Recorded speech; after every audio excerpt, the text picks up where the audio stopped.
Okay, can everyone hear me? Yes. Perfect. Any questions about anything so far?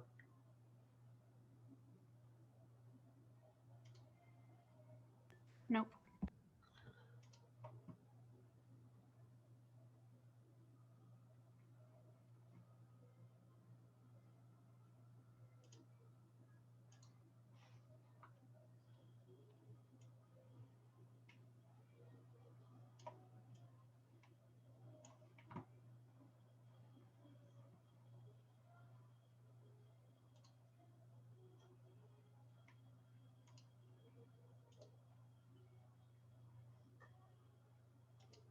All right, I'm having an issue with screen sharing, so just give me a second to figure out what's going on.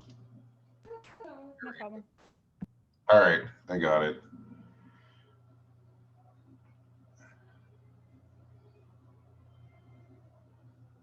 Okay, so if you guys don't have any questions, I guess we'll just carry on from where we left off.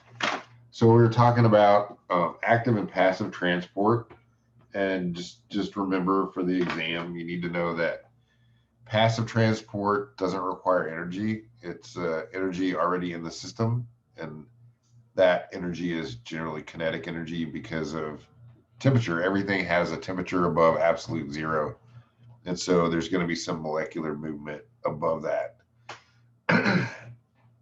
And if we and that's usually with the gradient. So a good example of this would be like, let's say that you woke up this morning, you've been fasting all night while you're sleeping, you eat some cereal.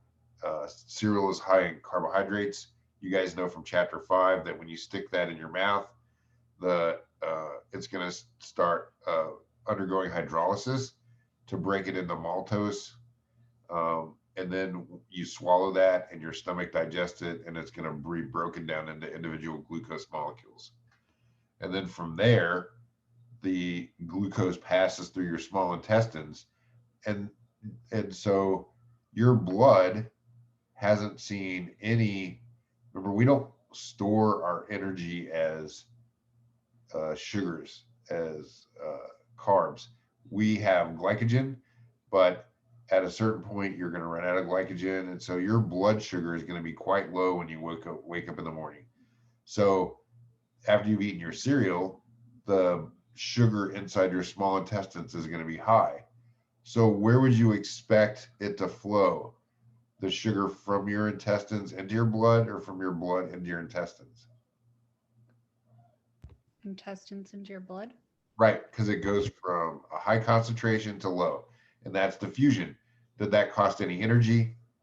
No, because it's exactly what we would expect. Everything goes from high to low. Um, and so that's how your sugar gets into your bloodstream, by simple passive diffusion. It's actually gated, and we talked about that, but it still doesn't require any energy. Uh, but there are times where we need to go against the gradient. So we need to go from a low concentration to a high concentration. And we talked about when we do that, we have to put energy in the system. And so we call that active transport. And the sodium potassium pump is a great example of that. And we'll talk about other pumping methods that we use that are similar to this. But the whole goal of this is to generate a charge across that membrane. And if you ever had like an electrical current, maybe you went through physical therapy. I do this a lot because I just got a meniscal tear repaired. But they put electrodes on my knee, and then it stimulates as muscle contraction. So you guys probably know that electricity can cause your muscles to contract. Um, and you could probably watch a YouTube video on someone getting tased and see that same effect.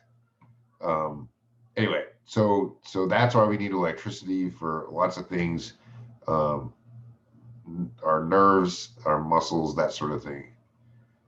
All right, so let's go to the next slide, which is basically what I was just doing, which is summarizing this stuff. So you.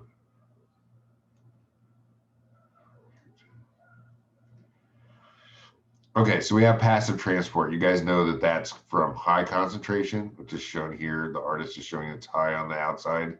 And so the natural way of it to go would be to the lower concentration, to the inside, which is what it's showing here.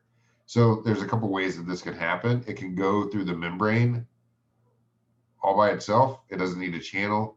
Do you guys remember the rules for this? I'll start you off. So it has to be small and charged or uncharged. Uncharged. Yes. And hydrophobic or hydrophilic?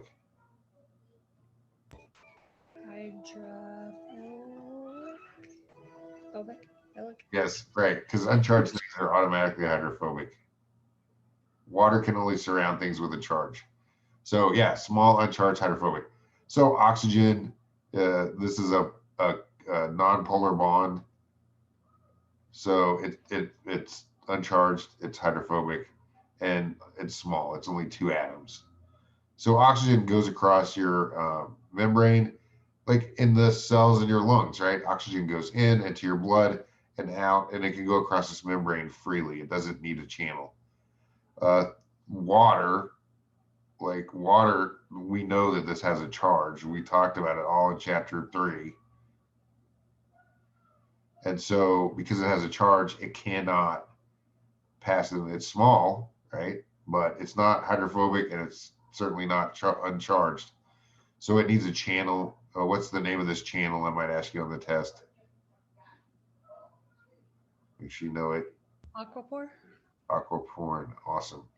And just, get your note card and then study that. That's an important thing for life. You guys know water is important for life, right? That's why we're running around Mars.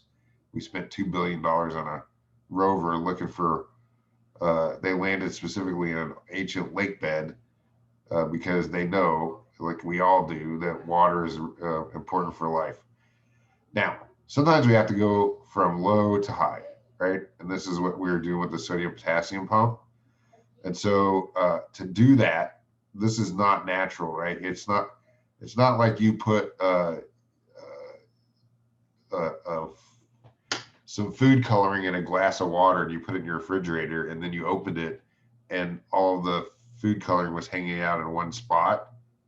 That would be weird, right? That would freak you out. Or water running uphill. So if you poured a bucket and it went uphill, you'd be like, what's going on with the planet today?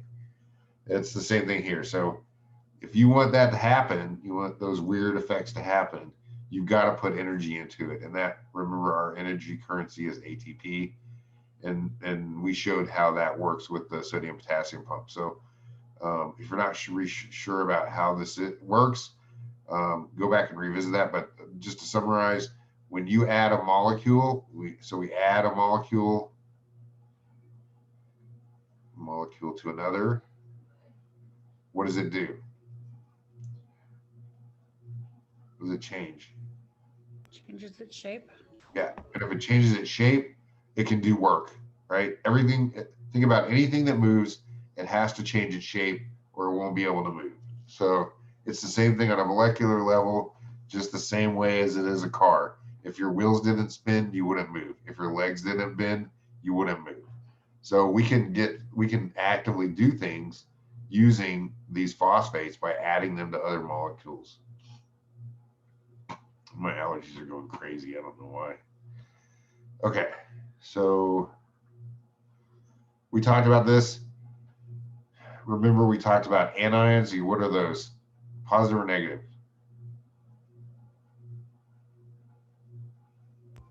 Negative. Yes, and cations are Positive. Sweet. And so we generate these anions and cations across these membranes, and that causes it to have a voltage difference. And you guys know, you use batteries to power all kinds of stuff. Your remote controls, your television, all kinds of things. So your cell is just a giant battery. It does that by doing the sodium potassium pump. And it can generate what we call a membrane potential. So that's a fancy word, but really what it means is that you're generating electricity and in your battery. So let's think about this. What kind of energy is in a battery? It's electrical, but is it kinetic or potential? Potential. Yeah, it's potential. And so that's where this comes from, because electrical currents are potential energy, and it's across a membrane. So membrane potential just simply means we have a battery electric charge across a membrane that we can use to do work, right? The potential energy isn't going to do work until we use it to do something like spin a motor or send a signal or whatever. And so generally the interior of the cell is negatively charged. And just I'll go back and recap that. So we have 3 sodiums that are out and 2 potassiums that are in. So the interior is going to be negative and the exterior of the cell will be positive. And that's generally how it works. There are some exceptions, but this is generally how the charges are built up. Positive on the outside. So here's our membrane. Positive on the outside, negative on the inside. And you'll see this in the mitochondria too.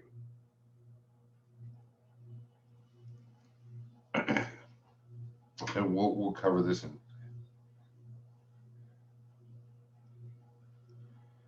in chapter 9. Okay, so voltage can range. You don't need to know this. I'm just telling you this so that you can see. But you could get a cell could get up to 1/5 of a volt. Now that might seem like a small amount, but go look at a D battery, and it'll say the voltage on it. And that voltage is 1.5 volts. So if you had 15, I'm sorry, 7.5 cells, that equals the charge in a D battery. Now imagine all your cells doing this. You generate a huge amount of electrical current every day, massive, the equivalent of hundreds of thousands of batteries. And I don't know if you guys ever saw The Matrix, but they were sort of harvesting people for their electric use, and it's completely reasonable. In fact, I'm not sure how the producers or writers of that movie came up with the name, but the inside part of the mitochondria is also called the matrix, and we talked about that in chapter 6. All right. So, any questions about that? This favors the positive charges to go inside to create that to release that potential energy and make it into kinetic energy. All right. So we have another name for this. It's not only a membrane potential, but we call it an electro for electricity chemical, because it's made up of chemicals like sodium and potassium. And then it's a gradient, right? There's more positive charges on the outside than there are on the inside. And so therefore they're negative. And so it works just like a battery we just talked about. So electrochemical gradient is the same as membrane potential. Just make sure you guys know those terms. Okay, so electro, that means electricity. Genic, it means to generate, right? Like Genesis.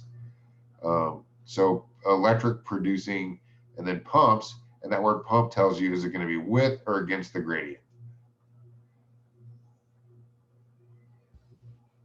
Against.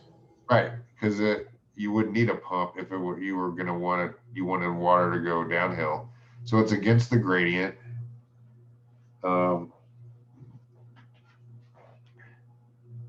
going to move this to the other side of my screen so it's easier to write.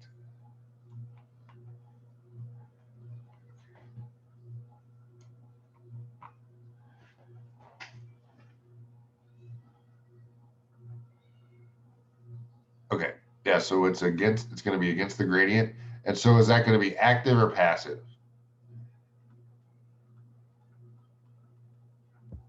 Passive. Well, Active. yeah, it's active because we have to use energy, right? Passive is like pouring a cup of water on top of a mountain and you just watch it go downhill. So active would be you bringing the water up the hill. So you would have to actually do something. You have to be active to get it to the top of the hill. Okay. Okay. So these electrogenic pumps, so the sodium potassium pump is an electrogenic pump, but that's only found in animals. And generally, I mean, there are exceptions, right? There's millions of species. So, but 99.999% of the time, it's only in animals. And so, sodium potassium pump, it's an electrochemical gradient, right? And that's in animals. But most organisms use what we call a proton pump. Plants and bacteria, remember this in the kingdom Monera, fungi, some protists use both, but most other organisms use the proton pump. And remember back in chapter 2, we said hydrogen has one electron, right? And so a hydrogen, if it lost an electron, because so hydrogen's mass is 1 and its number is 1. So it's just a proton and an electron. So if it loses an electron, if it got rid of an electron, hydrogen would simply be a proton, and that would cause it to be positively charged. So H plus, a hydrogen without an electron, is just a proton, and so we use that word proton to represent H plus. So a positively charged hydrogen is the exact same thing as a proton. And it's just remember that we use those interchangeably. And that's why this is called a proton pump. It's pumping hydrogens that have been stripped of their electrons across a membrane. And so because they're positively charged, you're gonna build up a plus charge on the outside of this membrane in the extracellular fluid.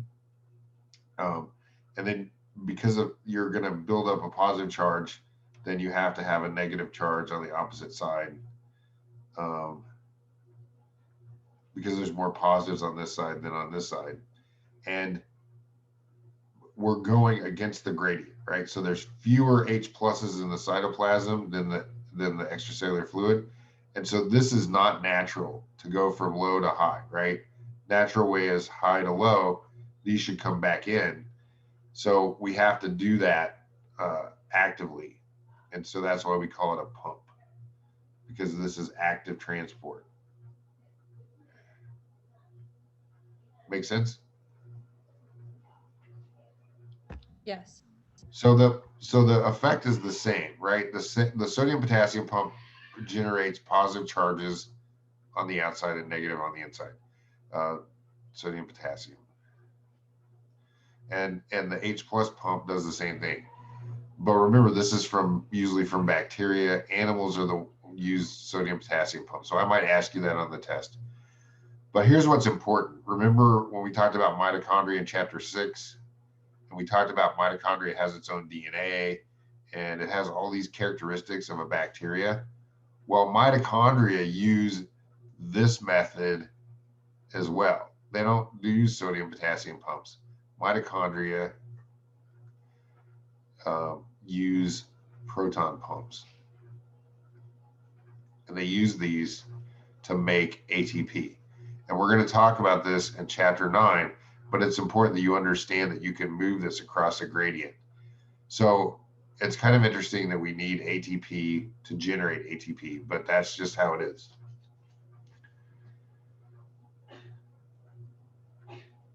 Okay. So we can sort of use one pump that goes against the gradient to bring in other molecules with the gradient. And so we call that co-transport. So what happens here is that it's kind of like if you, someone was stuck on top of a mountain and you walked up the mountain and then slid down with them.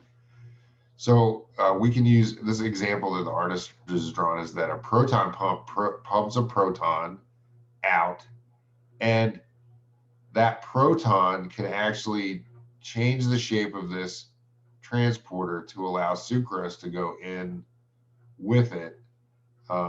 It still requires energy because it's against the gradient, but because it's transporting other molecules with it, then we call it co-transport.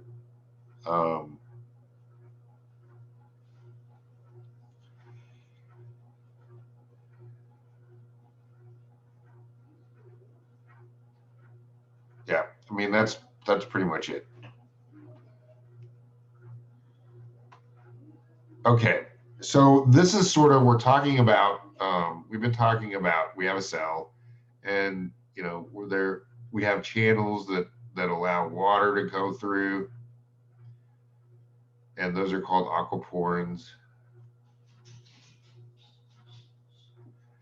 And so you can kind of think about it this way. So let's say that you went to a Cardinals football game, and there was only one door to let everyone in and out. How long would it take for everyone to, not during COVID, but a normal football game? How long would it take for people to get in and out of the stadium? Forever. Yeah, it would take forever. And so these channels work, but they're not super efficient. And sometimes the cell needs to get a lot of things in it all at once. And so to do that, it has the sort of these giant doors that it can open. And those are vesicles that we talked about before in chapter 6. So we can export things in large quantities using a process called exocytosis. And then we can import things in large quantities using a process called endocytosis. So exo means out, and cytosis means basically the cell parts or cell plasm. So this is moving things from inside the cell outside the cell. And I kind of showed you guys a video of this. So we could say that this is maybe components of your saliva, like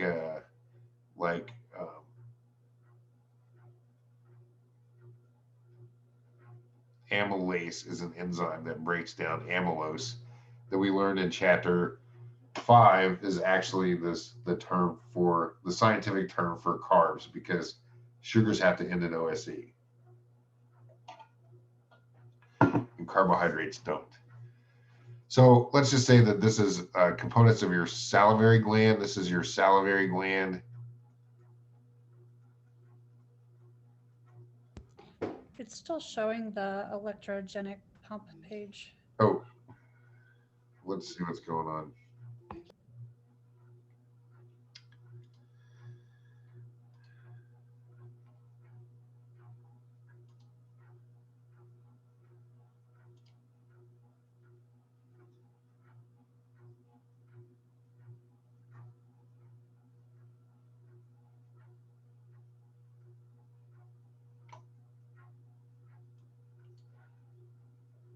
Is this working now? Can you guys see the exocytosis one? Yeah. Okay. I don't know. It's being weird because usually it's bordered in green, but it's not doing that on my screen right now. Okay, so let's just go back. Let's start over. So exocytosis is exiting the cell in large quantities, and that is done by vesicles. We learned about vesicles. They're phospholipid bilayers that transport things within the cell, and they can go out of the cell as well. And exo means out, so these are going to be things that go out of the cell. So the example that I was showing is that this could be components of your saliva in this vesicle here, and that could be amylase, which is the enzyme. This is the enzyme that breaks down carbs. Remember, carbs scientific name is not carbohydrates because that doesn't end in OSE. So technically it has to end in OSE to be the proper scientific name for sugar, And so amylose is actually the name that they should be on your nutritional label, not carbohydrates or carbs. So same thing. And, we talked about, that can break down things whenever you put it in your mouth, like your cereal for breakfast. So these things move out to the plasma membrane and then they fuse to it. And I showed you guys a video of how this works. So this would fuse like so and empty its contents out into your salivary glands. So that's exocytosis, and that's how that works. Endo means inside, so endocytosis, you would be bringing in things from the outside to the inside. So it's basically the reverse. So you're forming a vesicle from the phospholipid bilayer of the cell membrane. So here's your membrane. Let's say you wanted to take there's a bacteria here. So you would form a vesicle around it. You could do that with pseudopodia or all kinds of stuff, and then bring it in, and then you put that in the lysosome. But this process of bringing in food is called phagocytosis. So anything solid that you bring in is phagocytosis. If this was, if you wanted to take a giant drink, instead of having to go through aquaporin, you could take a bunch of water, put it in a vesicle, and bring it in the cell. And that would be called penocytosis. And then there's another way, cholesterol, LDL, and we talked about that. That's not really cholesterol. That's low density lipoprotein, which transports cholesterol. But cardiovascular disease is these LDL molecules get pulled into the macrophages and then they engorge themselves, they get really fat, and that clogs your arteries because it pushes your artery walls together, and that's what causes heart attacks because you can't get blood to your heart, and it needs that. So LDL is actually brought in by something called receptor-mediated endocytosis, and I'll talk about that in a second. But all three of these are different forms of endocytosis. So we have exocytosis, there's just one way, and endocytosis, this is food, solids. This is drink, pino means to drink, and then receptor-mediated endocytosis. So make sure you know all three of these and then why they're unique from each other. There. So phagocytosis, like we said, that's to bring in solids. And so here's the artist rendition of it. The cytoplasm makes these pseudopodia. Remember we talked about this. Pseudo, what's that mean?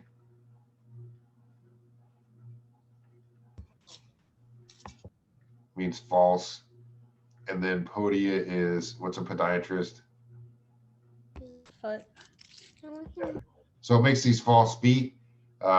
And remember, you guys need to know what cytoskeletal component is in charge of that. Do you remember? Well, you'll know it for the test, right? So these pseudopodia are going to engulf this and then bring it in vesicle. Remember, we use this term vacuole interchangeably. Usually this is in plants, but sometimes scientists refer to this in animals as well. But a vacuole is basically a big vesicle. So they're the same. This is an amoeba eating a bacteria, and you can see it's surrounding it with its false feet. This is the amoeba part, and then this is the bacteria right here that's going in there. And once it engulfs it, it'll put it in the lysosome and digest it, because you don't want to bring in, you don't want to bring in a Trojan horse into your cell and not chop it up or take care of it first, because you don't know what that bacteria is capable of doing inside your cell. So phagocytosis is bringing in food, right, and putting it in a vacuole or vesicle. Usually this is done with pseudopodia, which we talked about, so it's extension of the cytoplasm. And then the particles are engulfed and then digested by fusing with the lysosome, which we learned about in the last chapter, in chapter 6. All right. So penocytosis, same deal, except we're drinking a drink. So this is the artist rendition of liquids. And it's essentially the same process. This is smaller, so they're saying it's a vesicle, but it could be big, it could be a vacuole. And then this is an electron micrograph of that process. Is this scanning or transmitting? Transmitting. You got it, because we can see the inside, right?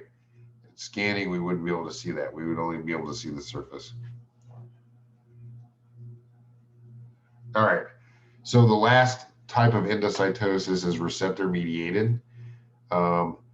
What basically happens is you have your cell membrane, and we have these coated pits. This protein is called clathrin.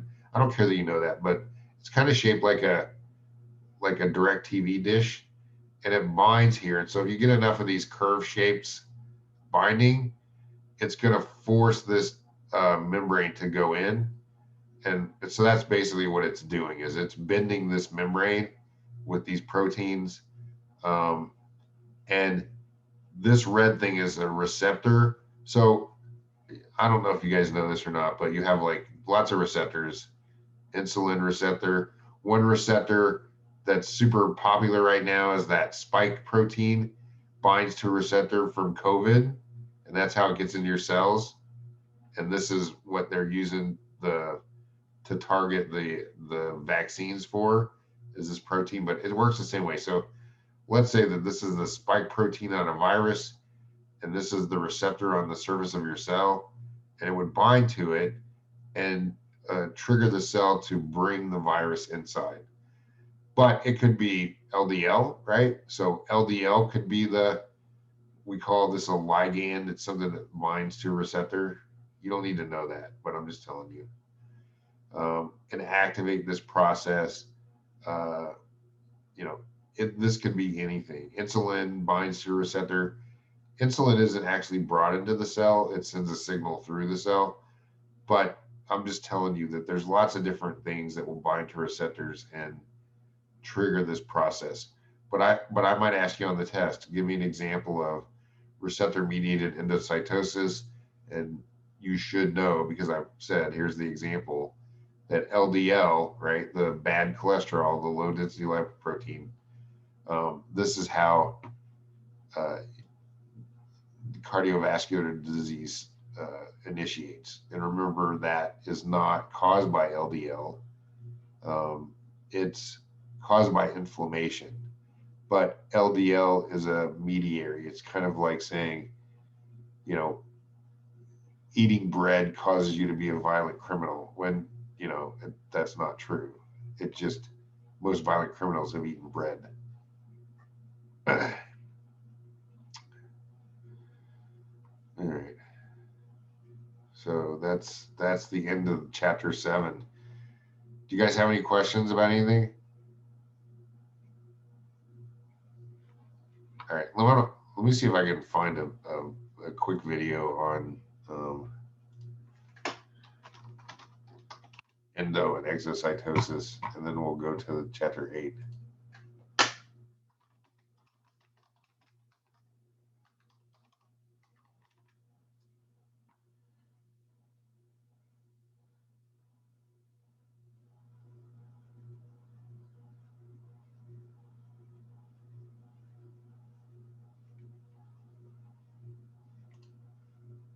Cells can move large particles across the membrane. Okay. So I want to share.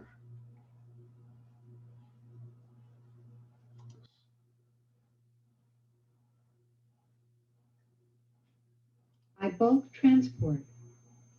Cells can move large particles across the membrane by bulk transport. Bulk transport into the cell is called endocytosis. Bulk transport out of the cell is called exocytosis. During endocytosis, We can't see that. The cell You can't? membrane No. folds Hang on. into a pouch surrounding particles outside the cell. Okay, can you see it now? Cells can Can you guys see No, it? No? cells can move All right, hang large particles. it's showing it now. Okay. Cells can move large particles across the membrane by bulk transport. Bulk transport into the cell is called endocytosis. Bulk transport out of the cell is called exocytosis. During endocytosis, the cell membrane folds into a pouch surrounding particles outside the cell.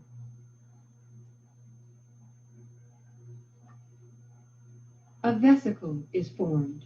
This vesicle carries the particles into the cell and can release its contents into the cytoplasm.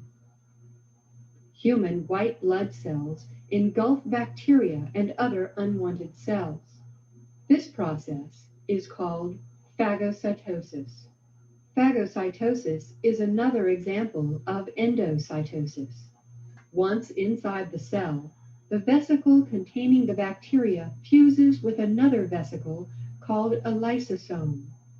The lysosome contains digestive juices which destroy the bacteria. Exocytosis is the opposite of endocytosis. Particles are transported out of the cell. A vesicle containing wastes or cell products moves toward the cell membrane. The membrane surrounding the vesicle fuses with the cell membrane. The contents of the vesicle are secreted as the membrane smooths out. Cells All right.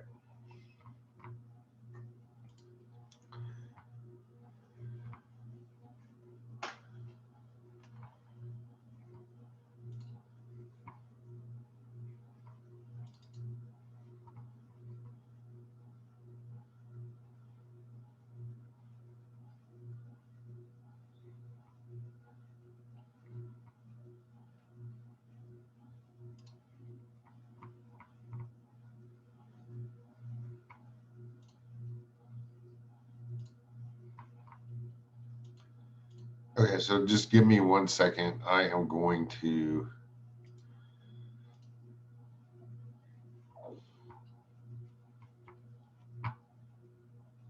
download chapter 8 real quick.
Okay, can you see chapter 8? Yeah. Awesome. Okay, so this chapter is about metabolism and metabolic reactions. And so you probably have heard the word metabolism before. You're like, oh, I hate her. She has such a fast metabolism. She can eat whatever she wants. But that's not really metabolism. Metabolism is the totality of building up and breaking down molecules. And so we actually separate this into uh, anabolism, and the ana means up. Remember, we talked about anatomy. And then we have catabolism, which is down. So when you're building molecules up, we call that anabolic, and then we're breaking them down, and we call that catabolic. And so really, you hate your friend because they break down food really fast. They're not building up fat cells or anything like that. So you really hate them because they have a high catabolism, not metabolism.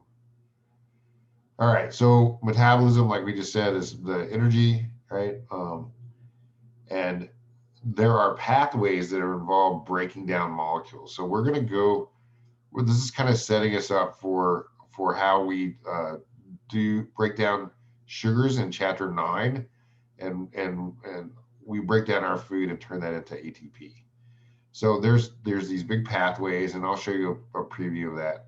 But when we talk about metabolism, that's the whole thing, right? So if you eat cereal, then and you break it down to produce energy, then that's catabolic.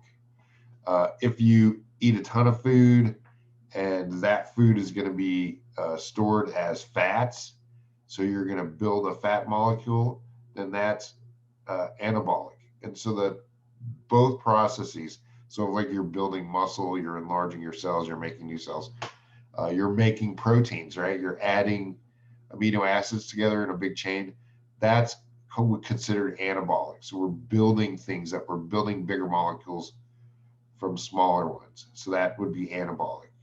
And if we're breaking them down, then that's catabolic. So if you want to sort of get down to it, you could say that the reactions that we learned in chapter 5, the hydrolysis, those are breaking down. So that would be catabolic. And then we talked about dehydration, and that builds up molecules, right? Monomers to polymers. And so we would say that that's anabolic. And that's basically what it comes down to. And that's what you're doing all the time. You're breaking down foods, you're building up things, you're using that to make cells. And so all of that processes are what we call metabolic metabolism, and that they all follow pathways. So we talk about catabolic, anabolic, break down molecules. Usually that's to release energy. And then anabolic is build molecules, and that usually requires energy. So we look at catabolic, we can break things down, and you guys know that. Just look at your nutritional label. You know that carbs have calories, and that means they have energy that your body can use. Fats have calories, proteins have calories, and in order to release the energy from this, we have to digest it, and that means digesting means simply breaking it down. So we're going to break these down from complex molecules into smaller ones. Remember, carbs are long chains of sugars. So we're going to break them down from the long chains into individual sugars. Fats are made up of fatty acids and glycerol. So we're going to break that down. And then proteins are made up of amino acids. And we're going to break those down too into individual parts. So breaking stuff down is catabolic. We can also build them up. All living things can do this. So, if you ate too many carbohydrates, you would turn it into storage of lipids. You need to build proteins for your body to be able to function, because that's what you are. So anabolic processes are, they require energy to make more complex molecules from smaller ones. And remember, we talked about dehydration reactions. So This is a metabolic process. My doctor had this on her wall in her office. And so I was like, do you know all these pathways? She's like, no, I just think it looks cool. But you probably know that you can use all kinds of different things for energy. So you could use different sugars like lactose and sucrose. And so, I don't have this memorized, but, let's say that this is the lactose pathway. So it's going to be a little longer than, say, the glucose pathway, which is a more direct pathway. So you have to do more things to lactose to turn it into glucose to go through here. But it's kind of like that saying, all roads lead through Rome. So almost all of these metabolic processes, and breaking down proteins would be another one, or fats would be another one. So maybe this is the fat pathway, and we know there's different fats. So maybe this is the olive oil pathway, and this is the animal fat pathway. But all of these, no matter what it is, they all go through this pathway here, which is this first thing is glycolysis. So you guys remember glyco, that's from glucose, and lysis is to break apart. So what happens is that when glucose finally gets into your cell, you ate, it went to your small intestines, passively went into your blood. Your blood activated your pancreas to create insulin. Insulin binds to a receptor in your cell, makes a channel, and allows glucose to pass inside. So now glucose is in the cell. There's a lot of stuff that happens before it gets in the cell, but we're saying it's in the cell now. And we have to break this molecule apart, which is catabolic, catabolism, to release the energy in this molecule. And to do that, we have to add a phosphate. Where did that phosphate come from? Any guesses? It comes from ATP. And this is rearranged into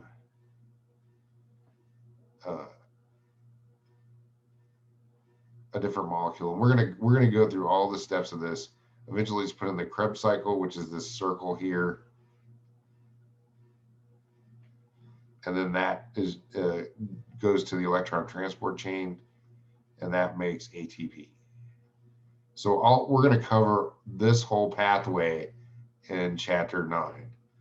But the reason I'm showing you this is so that you can see that we're going to focus on just glycolysis, but there's lots of other ways that things can get broken down. And if you guys take biochemistry, you're going to learn a lot more pathways than simply glycolysis. But because this class is, only one semester and we can only cover so much, we're going to focus on glycolysis, which is this pathway right here.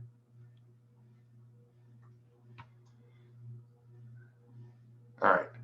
So this should be a review, but you guys know that we have energy, and that's the capacity to do work. Well, there's different kinds of energy where there's kinetic and potential. Kinetic energy, examples of that is energy in motion. So your car driving down the street would be kinetic energy.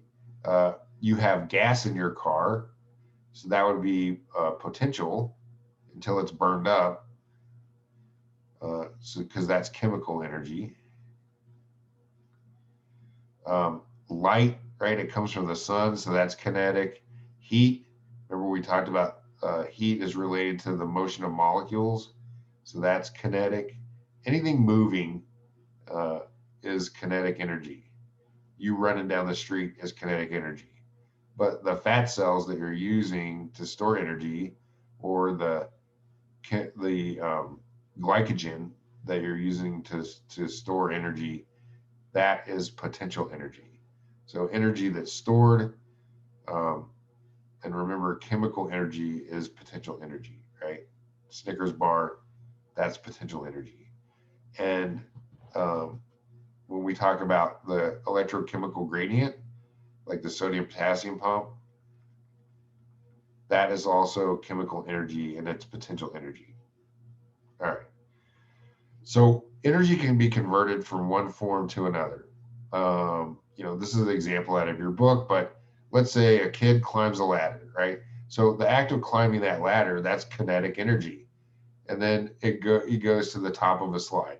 Well, because he went from a low area to high, and we have gravity, think about a piano falling on your foot. So the higher up it is, the more potential energy it has.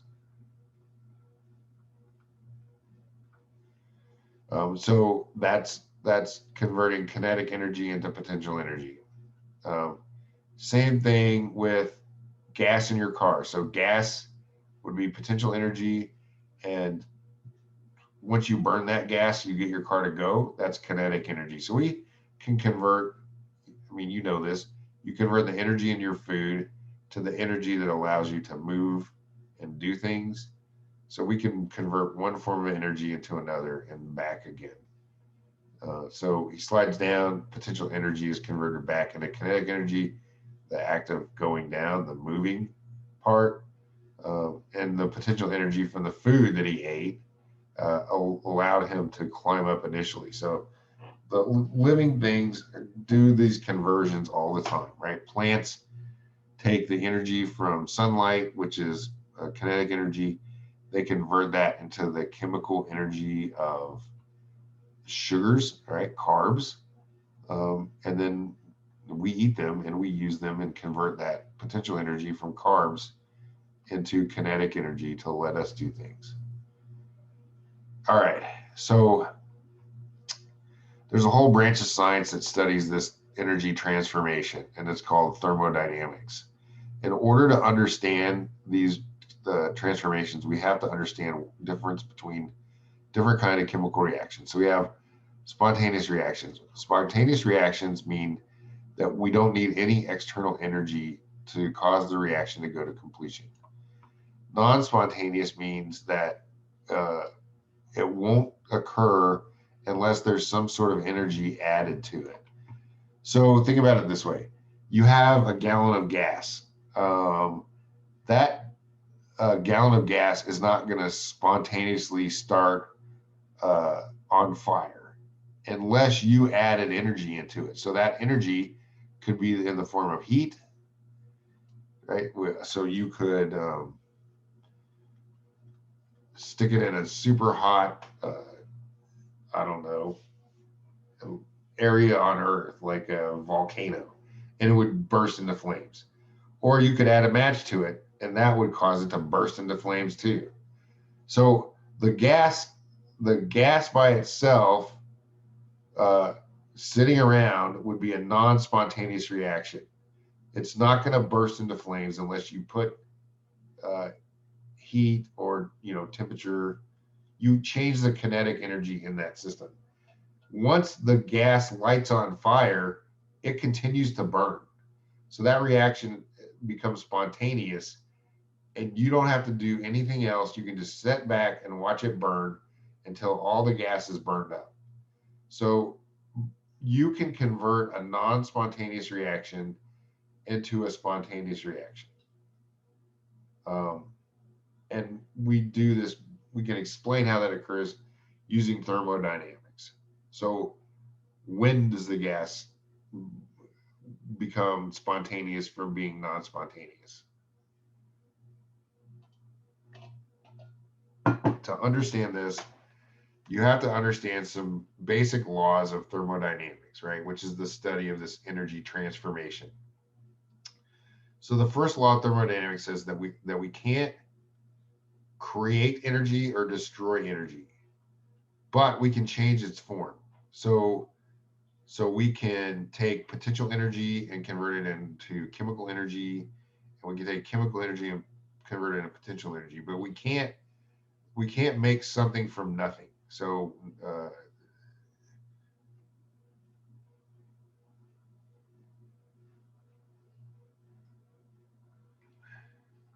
and trust me, this gets this gets into some crazy philosophical discussions about the Big Bang and where atoms and molecules and energy came from to begin with. Because according to the first law of thermodynamics, the energy from the Big Bang had to always be there. It couldn't be created.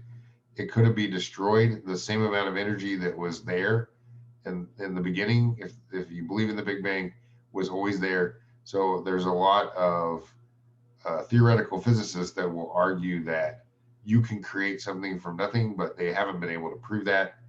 And so this law is actually one of the most tested laws in all of science, and it's never been disproven. So this is a pretty good law, honestly. There is some theoretical physicists that will have tried to disprove it, but they really haven't been able to show it. They can only show it in theory. They can't show it in reality. So it's still a valid law, and it applies to everywhere in the universe. The second law of thermodynamics says that every energy transfer or transformation, so we go from kinetic to potential and potential to kinetic, it creates disorder. It increases something called entropy, which is the fancy word for disorder in a system. And that's just the word scientists use. So you need to learn this word. So what it says basically is that when the pyramids were built, do you think that they look better then than they do now, or worse? Yeah, they would look better then. Yeah, when they were built, because over time things break down. It's like your car. You don't go buy a car that has 100,000 miles on it and say, "Oh yeah, that's better than when I bought it new," because it's not. Over time, when we utilize things, and all this involves transferring of energy, things break down. They become disordered, and so the measure of this disorder is called entropy. This is kind of interesting. You know, I've actually, if truth be told, I was going to be a theoretical physicist, but my parents told me that I wouldn't be able to make a living at it, so I decided to be a biologist instead. But I could easily, and I still read this all the time. And so I don't know if you know a guy named Stephen Hawking, but he's a famous theoretical physicist that had Lou Gehrig's disease, ALS, and he studied black holes. He studied the energy in black holes. And Hawking was a big believer in time travel. In fact, he was so much a believer in time travel that he made these invitations and buried them in the ground. And the invitation was to come to his time travel party. I'm not sure the exact date, but I'll just make one up. Let's say that it was December 31st, 2000. And so he printed out these invitations and buried them in the ground. His idea is that if time travel was possible in the future, someone would discover one of his notes and use their time traveling abilities to come to his party on that specific day and time. And so December 31st, 2000 came, and Stephen Hawking was ready for people to show up, and guess who showed up? No. Nobody, right? So he was super disappointed, but I honestly think that this law, the second law of thermodynamics, really prevents this from ever occurring. Because every time something happens, right, then it tends towards disorder. So think about it this way. Let's say this morning you went and you're going to make some eggs and you drop the eggs on the floor. Well, what happened to those eggs? Would they be more ordered or more disordered? More disordered. Right. And so that follows the second law of thermodynamics, that things don't become ordered unless we put energy into the system. So now, if you were to travel in time, what would happen to those eggs? So let's say you went backwards, the eggs would be broken, and then they would have to go back to being whole eggs again, right? And that goes against being disordered. That would be more ordered. And that would violate this second law of thermodynamics. These laws are, like I said, one of the most scientifically tested laws in all of science. And they've never been disproven. So I honestly think time travel is impossible. Not because it's not in the realm of physics, it's still possible, but I think it's because of thermodynamics that it's not. And you know, someone might prove me wrong, but that's just my thought on that. So super important laws. You guys should know both of them. I will ask you about these on the exam, guaranteed. Okay, so we have spontaneous reactions. We talked about those. They occur on their own without any external help. You know, just some examples of this one. That hot objects would cool down by itself, right? They don't heat up. Gases expand. They never compress by themselves.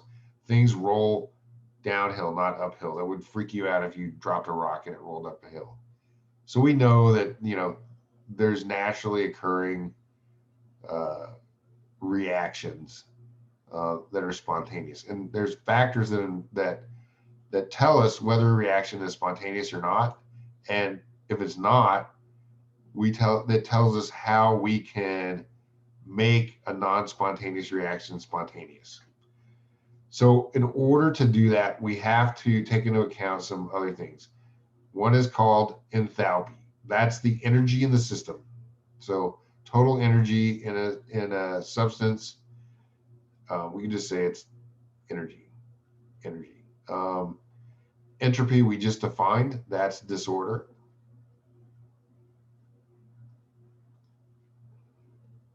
And so scientists use the symbol H for enthalpy and S for entropy. I don't know why they use these, but they do.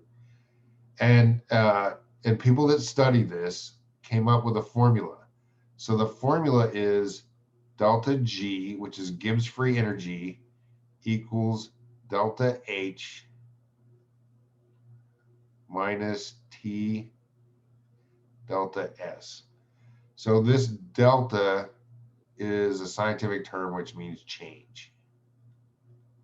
So just a Greek letter. And so this G is Gibbs free energy.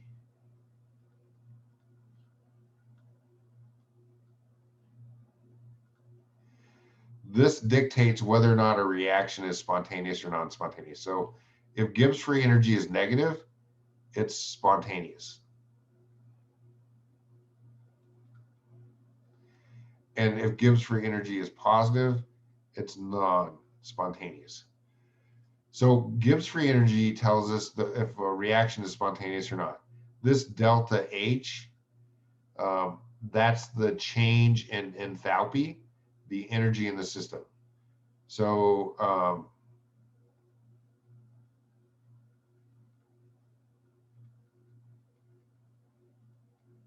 and you just have to learn that word. So think about it this way. We could change the energy in the system pretty easily. So I'll just use an example of a stick. But remember when I say this, I'm thinking of a stick as being a chemical bond between two atoms. So let's say it's a chemical bond between two hydrogens, or a chemical bond between hydrogen and oxygen in water. So if I want to break that bond, in other words, reduce the energy of that bond, then what could I do? Now, think of it as a stick. If I want to break the stick, what would I do to the stick?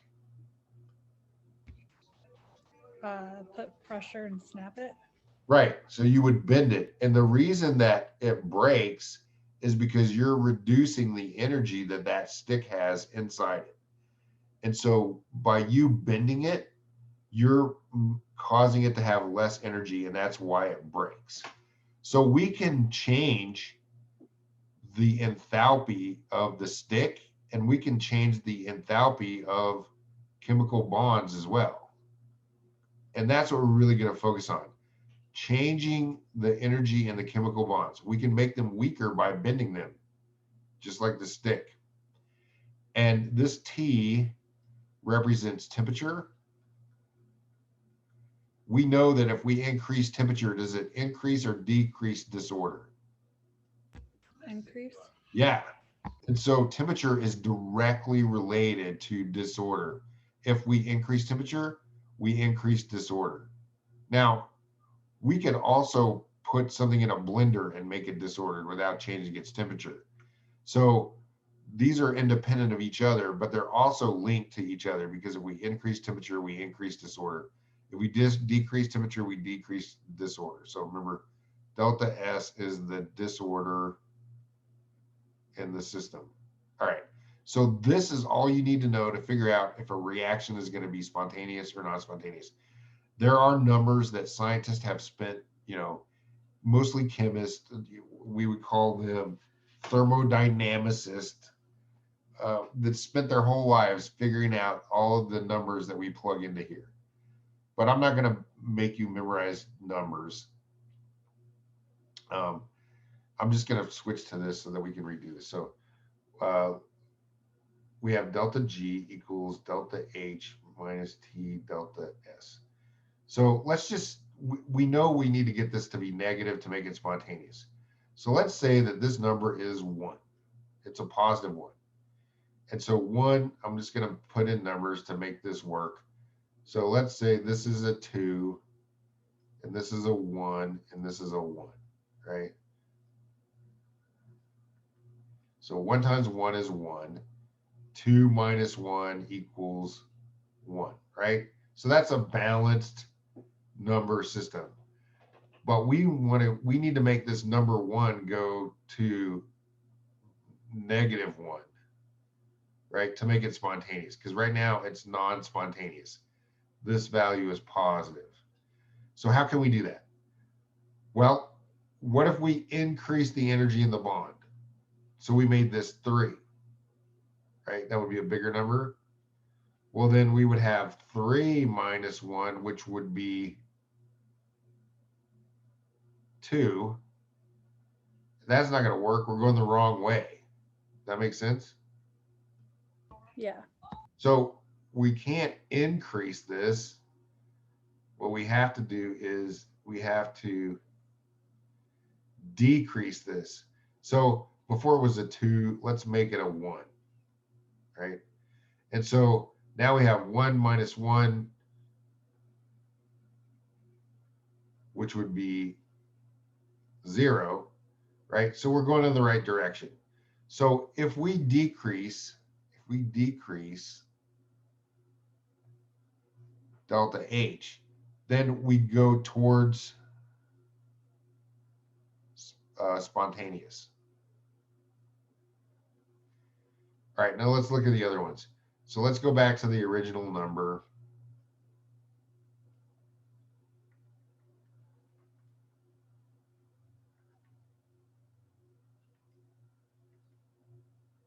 So we'll make this a 2. So now we got 2 minus 1 times 1, which is 1. So 2 minus 1 is 1. And we want to make it to be -1. So we already know we have to decrease delta H. If we increase that, we go the wrong way. What if we increase temperature? So we make this a 2.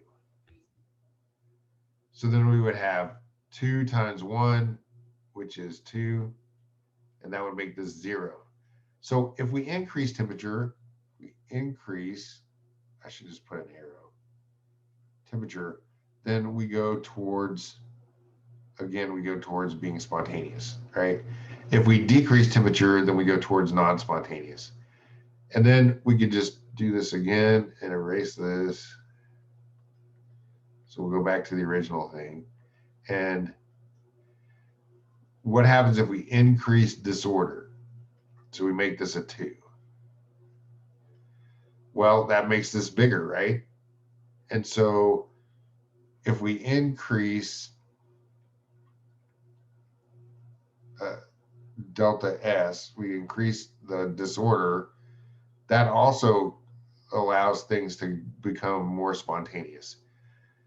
So if we want a reaction that's non-spontaneous to become spontaneous, if we want to light the gasoline on fire, we can increase its temperature, we can decrease the energy in the bonds of the gasoline itself, or we can increase the disorder in the gasoline. All of those will cause delta G to be negative, and that makes a non-spontaneous reaction spontaneous. All right, so go ahead. Can the bonds ever be negative? So on the delta H, could that ever be like a -2 instead of a +2? The values of that generally aren't negative, but I don't want to be quoted on that because I'm sure some chemist would come and tell me, yeah, there's this chemical that would do that. But for the most part, I don't think so. I think the negative values come from the delta S and the T. Okay. But I'm not 100% on that. Okay, so this is just that formula. I'm going to skip this because it's just basically what I just went over. And again, the same thing. So I'm going to skip that.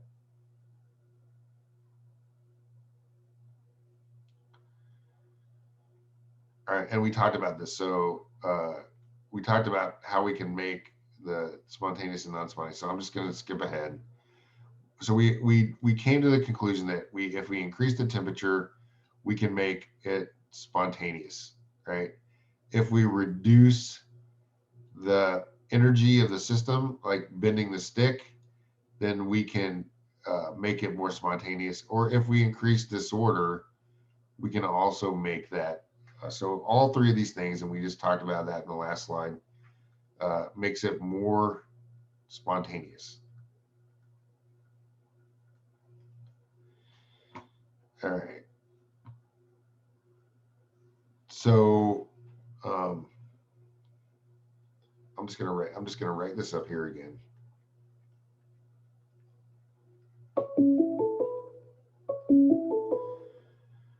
And then I'll cover this real quick and then we'll pick up here. But what I want you to realize is that in chemistry, it's real easy to increase the temperature to make things spontaneous, right? But in living systems, what happens if I heat you up, if I put you in the oven? They'll die. Does that help your reactions? No, because it changes their shape, right? We talked about that. Temperature and pH change shape, and that's really bad in living systems. So in living things, we can't manipulate temperature or it will kill the organism. And if I put you in a blender, would that make your reactions work better? No. No. So biology and biological systems, we can't use either one of these to get a non-spontaneous reaction to be spontaneous. The only thing we can manipulate is the energy of the bonds.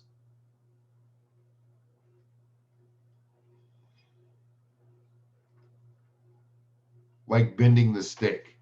So if we want to make something more spontaneous, we bend the stick. And so let's just say if we have hydrogen and oxygen, right? And we want to bend this to break this bond. Remember what we said, if we take ATP and we add a phosphate to this, what does it do to the molecule? Changes the shape. Right. And that's what you have to do to bend that stick, right? To change its shape. So that's how we can use ATP to lower delta H to make a non-spontaneous reaction be spontaneous inside our bodies without changing our temperature or making us more disordered. Because remember, we said at the very beginning that order is part of life. Without order, we would be dead. So biology is very unique from chemistry. If you're in chemistry class and you want to do a reaction, you can just put it on a Bunsen burner and heat it up and it works great. But in living systems, not so good. So biology is different than chemistry. And that's why we use the term, if you ever taken chemistry, you probably heard of exothermic and endothermic. We don't use thermi because in biology we can't. So we use gonic, which means energy, instead of thermic, which means just the energy and the temperature, right? Because there's different kinds of energy. So I'll stop here, and then we'll pick up how the body can use ATP molecules to manipulate this to do reactions, because that's what you're doing right now, without changing temperature or without making you more disordered. Any questions? Now, can I ask a off-topic question? Sure. I was just curious if there's any difference between the two different vaccine brands with the Pfizer and the Moderna. Yeah, so Or they- sure. So the Pfizer has a little bit more of efficiency. They call it effectively, but it basically, I think Pfizer is 95% after 2 doses, and the Moderna one is about 93% effective. But they both work the same way. They take mRNA, and remember, mRNA is just a molecule. The cell isn't going to take this up. It's, you know, if it just found a piece of mRNA, it wouldn't take it into the cytoplasm. So the technology that they use to get the mRNA inside the cell is a little different. You can do this the same way that we talked about with endocytosis. So you could have it bind to a receptor, right? And maybe one receptor is more effective in bringing the mRNA in than another. Or you could use proteins like you find on HIV that bring in exogenous RNA into the cell. This is called a TAP protein. It's not the whole HIV, it's just the part of the virus that allows it to be brought into the cell. But it's really this process that makes it the two vaccines different. And it's this, they use a lipid, right? Because remember, the lipid fuses with the membrane and empties its contents. So that's how you get the mRNA into the cell. You have to get the mRNA into the cell because the mRNA has been converted by the ribosomes into the protein, which is the antibody. So does the Moderna one do that the same way with the lipid, or is it just a different? Yeah, they have the trickiest part of this and why it's so new and modern isn't making mRNA. We've been doing this for years. It's tricking the cell into pulling it inside and not putting it in the lysosome. So they both use a lipid vector, but it's modified in different ways to bring it in to the cell differently. There's thousands of ways to do this, and they're not going to tell me because I'm sure it's proprietary. But there is some. The mRNA is exactly the same. It's the way that they get it into the cell, the mechanism of endocytosis is what makes them different from each other. Well, thank you. I got the Moderna vaccine the other day, so I was just curious. Yeah, I got the Pfizer vaccine a couple of weeks ago. You know, it's just the way that it gets in the cell and tricks the cell into keeping and not degrading it. And then the other vaccine,